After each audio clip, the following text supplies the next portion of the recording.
अभी तक हम लोगों ने जितनी भी सेक्शंस पढ़ी उनमें आपने यही देखा होगा कि किसी भी कोर्ट को अगर किसी ऑफेंस में इंक्वायरी करनी है या ट्रायल करना है तो उस कोर्ट का ऐसे ऑफेंस को इंक्वायरी करने का या ट्रायल करने का जुरिस्डिक्शन होना चाहिए। अगर कोई न्यायालय किसी अपराध का जांच या विचारण करना चाहता है तो जहां पर वो अपराध हुआ है वो स्थान ऐसे न्यायालय की अधिकारिता क्षेत्र में होना चाहिए, तभी वो ऐसे अपराध की जांच या विचारण कर सकता है। या फिर डायरेक्ट उसके अधिकारिता क्षेत्र में ये अपराध नहीं हुआ है तो जो संबंध इस स्थान से धारा 177 से लेकर 185 सीआरपीसी या 197 से लेकर 205 बीएनएसएस में दी गई हैं, जो भी रिलेशन दिए गए हैं कोर्ट के साथ में इन सारी सेक्शंस में, उनमें से कोई ना कोई एक रिलेशन इस स्थान के साथ ऐसी कोर्ट का होना चाहिए, तभी कोई कोर्ट ऐसे अपराध की इंक्वायरी या ट्रायल कर सकता है।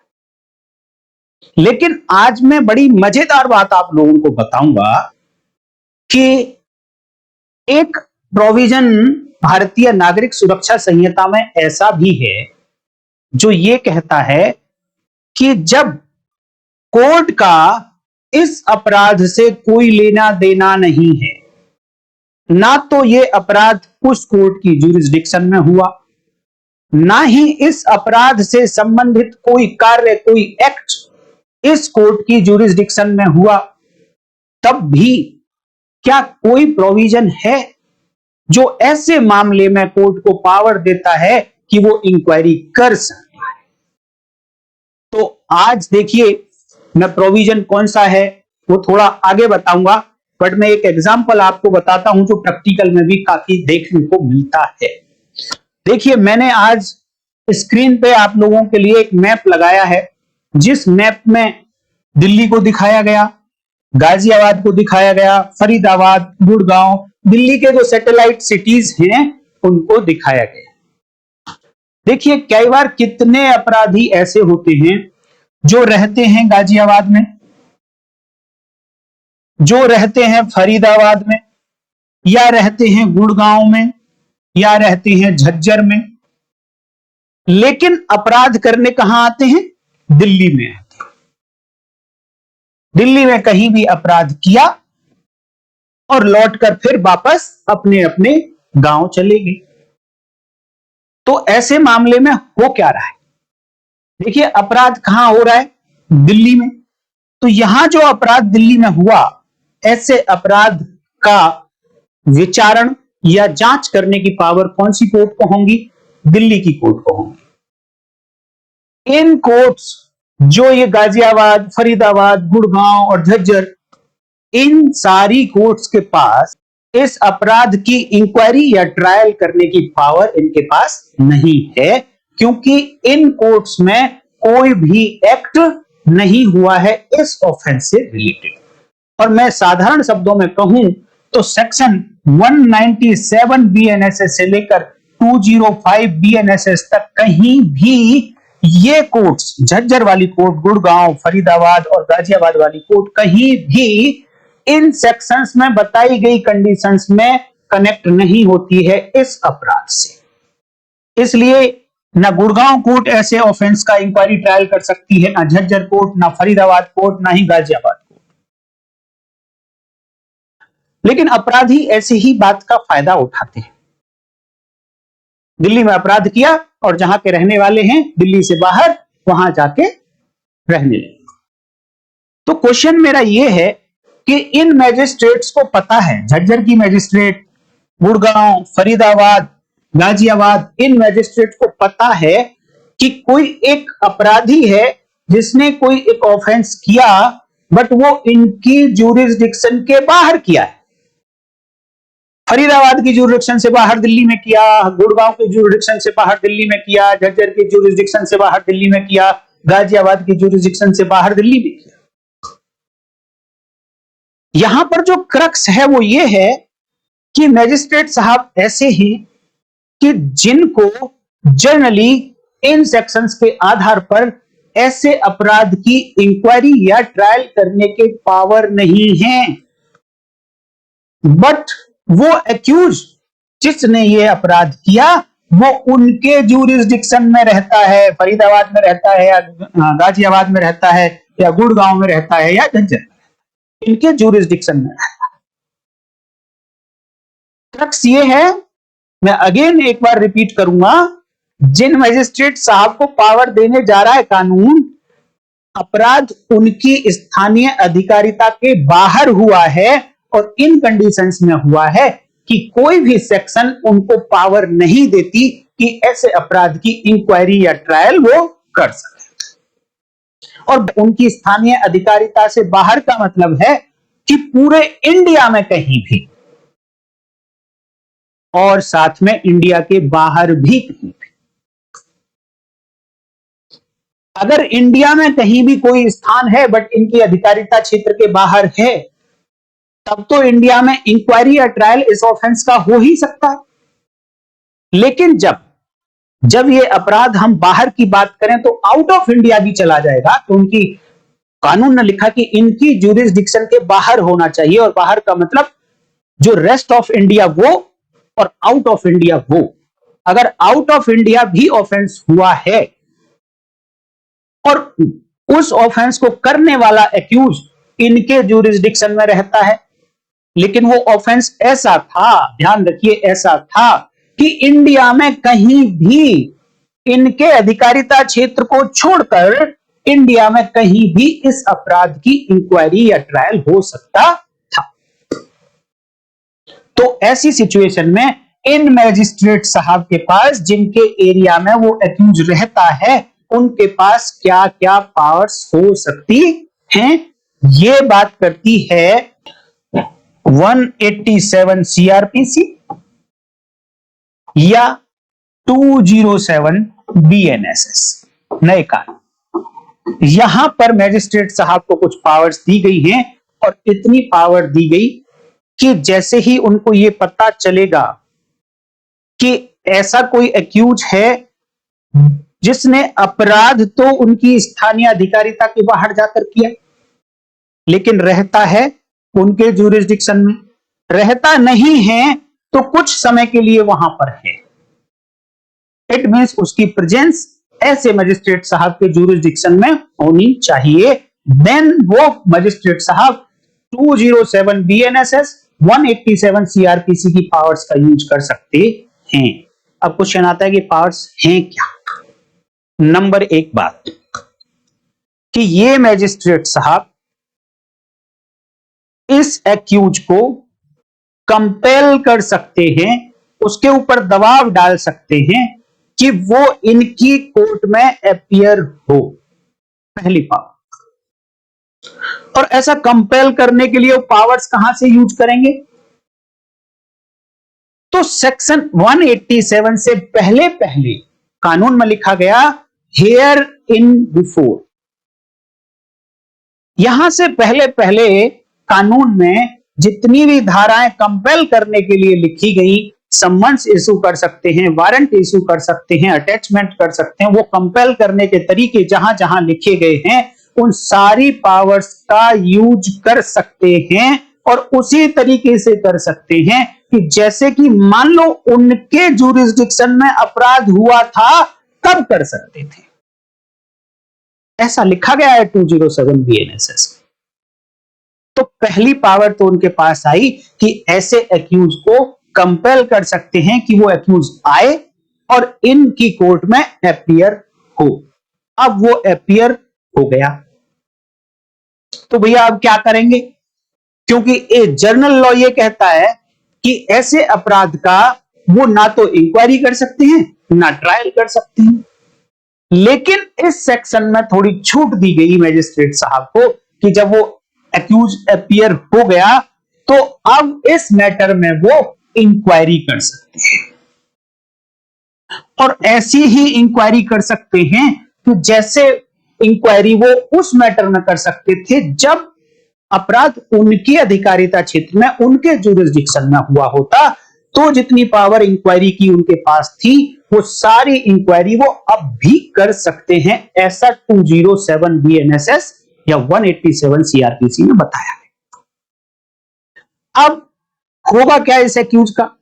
क्योंकि मैजिस्ट्रेट साहब के पास रीजन टू बिलीव है, the magistrate sees reason to believe or suspicion, reasonable suspicion that the person in his jurisdiction has committed any offense beyond his jurisdiction.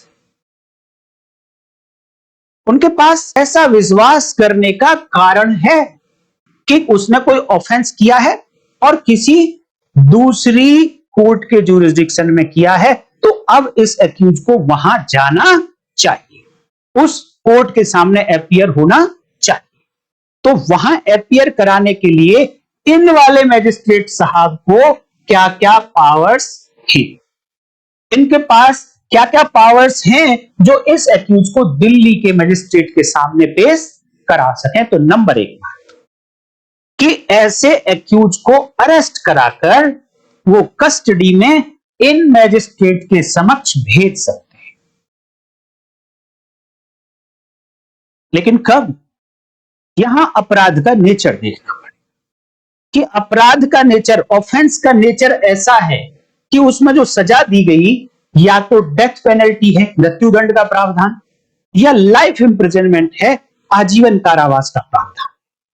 दोनों में से अगर कोई सजा अवेलेबल है ऐसे अपराध की जैसा अपराध इस एक्यूज ने किया है दूसरी कोर्ट के जुरिस्डिक्शन में, देन तो इस एक्यूज को कस्टडी में ही ऐसे मैजिस्ट्रेट के सामने भेज देंगे और कहेंगे भाई इसको वहां जाके पेश कर दो।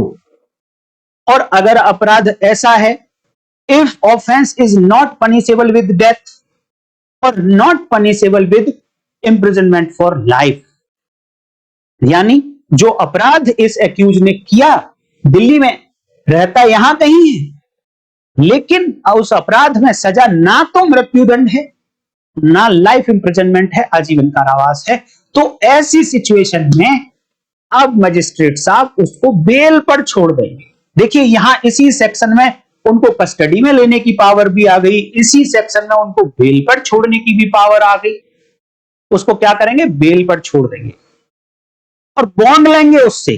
बॉन्ड कोई सा भी ले सकते हैं, बेल बॉन्ड ले सकते हैं या केवल बॉन्ड ले सकते हैं, बॉन्ड विद श्योरिटी या बॉन्ड विदाउट श्योरिटी ले सकते हैं। जैसा मैजिस्ट्रेट साहब को लगे वो बॉन्ड लेंगे और उस बॉन्ड से अंडरटेकिंग लेंगे कि अब आप इन मैजिस्ट्रेट साहब के सामने पेश हो जाएंगे और ऐसी अंडरटेकिंग के साथ उसको बेल पर रिलीज कर देंगे ये मैजिस्ट्रेट साहब। तो ये पावर देखिए यहां पर क्या क्या पावर्स मिल गई कि जुरिस्डिक्शन नहीं होने के बावजूद भी मैजिस्ट्रेट साहब को इंक्वायरी करने की पावर मिल गई। और एक बात ध्यान दीजिए कि इस सेक्शन में कहीं नहीं लिखा कि वो कॉग्निजेंस लेंगे तब इंक्वायरी करेंगे। No, without taking cognizance he is empowered to conduct inquiry with respect to that offence. ऐसे अपराध के संबंध में जांच करने के लिए भी एम्पावर्ड कर दिए गए सेक्शन 187 सीआरपीसी और सेक्शन 207 बीएनएसएस ने।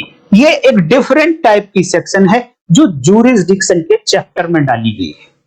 हालांकि इन मैजिस्ट्रेट साहब का, ये जितने भी मैजिस्ट्रेट हैं गाजियाबाद, फरीदाबाद, गुड़गांव और झज्जर, इनका इस ऑफेंस को इंक्वायरी करने का, रेगुलर इंक्वायरी जो होती है वो, और ट्रायल करने का जुरिस्डिक्शन इनके पास नहीं था। इवन देन एक पर्टिकुलर सिचुएशन में इनको इंक्वायरी करने की पावर देती है। यहां पर जो इंक्वायरी का पर्पज है वो पर्पज नहीं है जो जुरिस्डिक्शन रखने वाली कोर्ट इंक्वायरी करती है। वहां इंक्वायरी का पर्पज होता है कि ट्रायल शुरू किया जाए, और यहां ये जो इंक्वायरी है ये लिमिटेड है और इसका पर्पज है कि इस एक्यूज को एक्चुअल मैजिस्ट्रेट साहब जिनका जुरिस्डिक्शन है इस ऑफेंस के ऊपर, उनके पास भेज दिया जाए।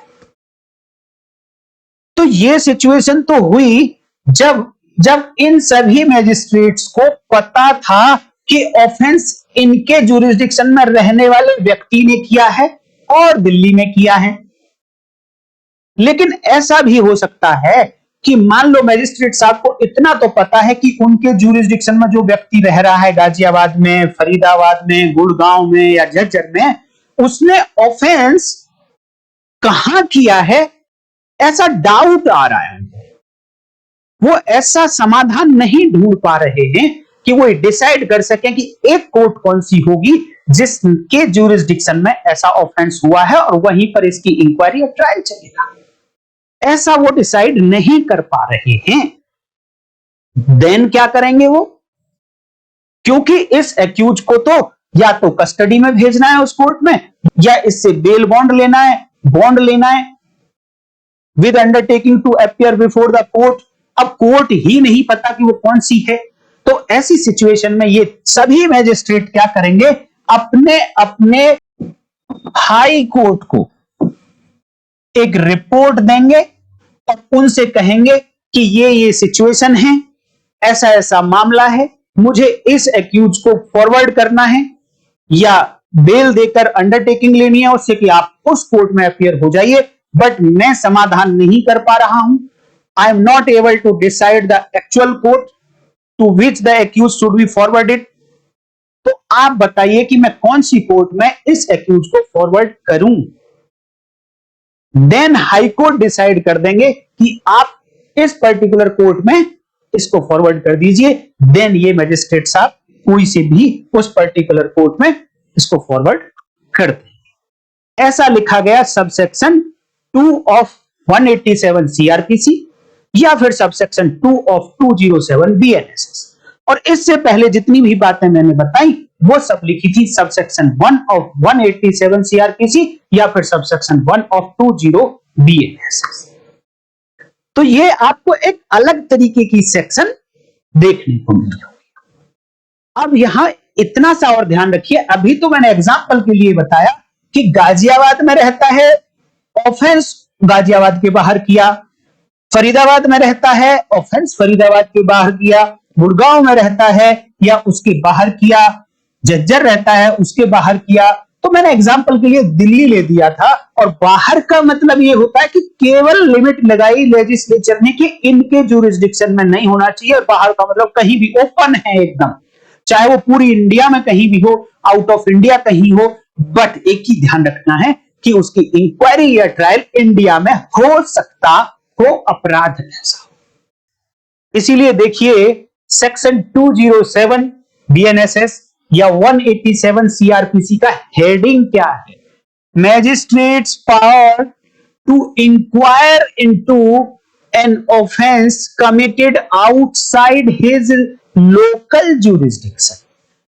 मैजिस्ट्रेट साहब की शक्तियां जांच करने के लिए ऐसे ऑफेंस में जो ऑफेंस उनके जुरिस्डिक्शन के अधिकारिता क्षेत्र के बाहर किया गया है, और ऐसे मैटर में एक्यूज को कंपेल करने के लिए इसी सेक्शन में मैजिस्ट्रेट साहब सम्मन्स इशू कर सकते हैं, मैजिस्ट्रेट साहब वारंट इशू कर सकते हैं ऐसे एक्यूज के अगेंस्ट जो उनके जुरिस्डिक्शन में रहता है। लेकिन ध्यान देना, वारंट कहां के लिए इशू किए? अपने ही जुरिस्डिक्शन में इशू किए, क्योंकि एक्यूज उनके जुरिस्डिक्शन में रहता है। और एक लास्ट बात कि ये सेक्शन और ये प्रोविजंस कॉग्निजेबल ऑफेंस पर भी एप्लीकेबल होते हैं और नॉन कॉग्निजेबल ऑफेंस पर भी एप्लीकेबल होते हैं। इतनी सारी बातें आपको इस सेक्शन में सीखने को मिलेगी और उम्मीद करता हूं आप सीख भी गए होंगे। हाँ, एक और लास्ट में बात आपको बता देता हूं। आप कहेंगे कि एक एक करके बहुत सारी बातें बता देते हो आप, बट अच्छा है, एक एक करके बातें आप सीखते जाएंगे तो अच्छा है। कि देखिए इस सेक्शन में ना तो ये कहा गया है कि मैजिस्ट्रेट साहब जो इंक्वायरी करेंगे उसके लिए कॉग्निजेंस लेंगे, और ना ही ये कहा गया कि उसके लिए कॉग्निजेंस नहीं लेंगे। और जब आप कॉग्निजेंस की सेक्शंस पढ़ेंगे और साथ में चैप्टर 14 की सेक्शन पढ़ेंगे तो कॉग्निजेंस के लिए कहीं भी जुरिस्डिक्शन का होना नहीं कहा गया है। जुरिस्डिक्शन की बात केवल या तो इंक्वायरी में होती है या ट्रायल में होती है और कनेक्टेडली इन्वेस्टिगेशन में होती है। तो इन तीन के अलावा ज्यूरिसडिक्शन की बात नहीं हुई है। तो इट मींस कॉग्निजेंस, क्या यहां पर मैं अब एक क्वेश्चन ओपन छोड़ देता हूं आप लोगों के लिए कि क्या इस सेक्शन में जो मजिस्ट्रेट साहब इंक्वायरी कर रहे हैं, क्या उस ऑफेंस का कॉग्निजेंस लेकर इंक्वायरी कर सकते हैं? क्या कॉग्निजेंस लेकर इस एक्यूज को कंपेल करके बुला सकते हैं, देन उस कोर्ट के पास फॉरवर्ड कर सकते हैं?